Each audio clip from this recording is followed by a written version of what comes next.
আইসা আমার বিটিকে গালাগালি সোফাসাই করতেছে, গর্তন বাড়াইবার করতেছে। আর এই গ্যাস পানি গুছাইছে, ওর বিটিকে বাইরেছে, পাইরে হেলাই দিছে। আবার বেটারা আগে গেছে, খাইবার বইছে, আগে গেছে। আবার 11 কোবাইছে গেছে বলে আব্দুর রহমান। আর হাসান বানি কিরকম আগে নাম হইলো আব্দুর রহমান ছোট।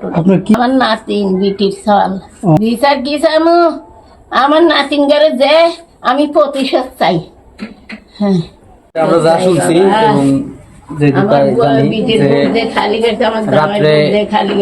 আমাদের এলাকার একজন সম্ভবত নাম টিটন ছিল, তিনি হচ্ছে ছুরি নিয়ে আমাদের এই বাসায় ঢুকছে।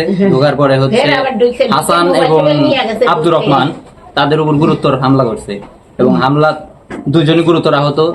আব্দুর রহমানের প্রথমে হাত কেটে ফালা দেওয়ার পরেও তাকে বাঁচানো সম্ভব হয়নি এবং হাসানের অবস্থাও গুরুতর খারাপ।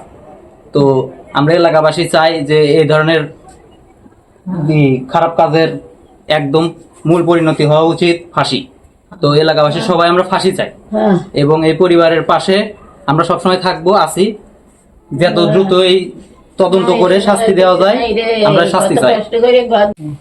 আমার বন্ধু আব্দুর রহমান, ওর সাথে আমার দীর্ঘদিন চলার পথ, একসাথে আমরা লেখাপড়া করছি।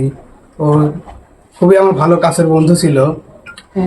গত 2-1 দিন আগে শুনলাম টিটন নামের এক নেশাখোর, যিনি এই নদীর পাড়ে এসে নেশা খাওয়ার জন্য আসছিল, আসাতে আব্দুর রহমান এবং হাসান তাদের বাধা দেয়।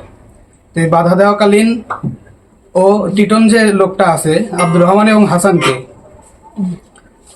আঘাত করে।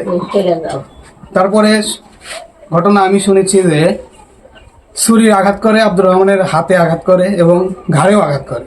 হাসান যে আছে আর বড় ভাই, ওকেও আঘাত করছে।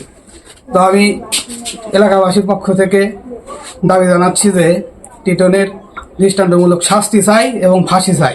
এবং ভিপি আইনুল হক মাননীয় সংসদ সদস্যের কাছে আমার আবেদন যে আপনি এই জিনিসটা দেখবেন এবং টিটনকে ফাঁসি দেওয়ার অনুরোধ রইল। ধন্যবাদ।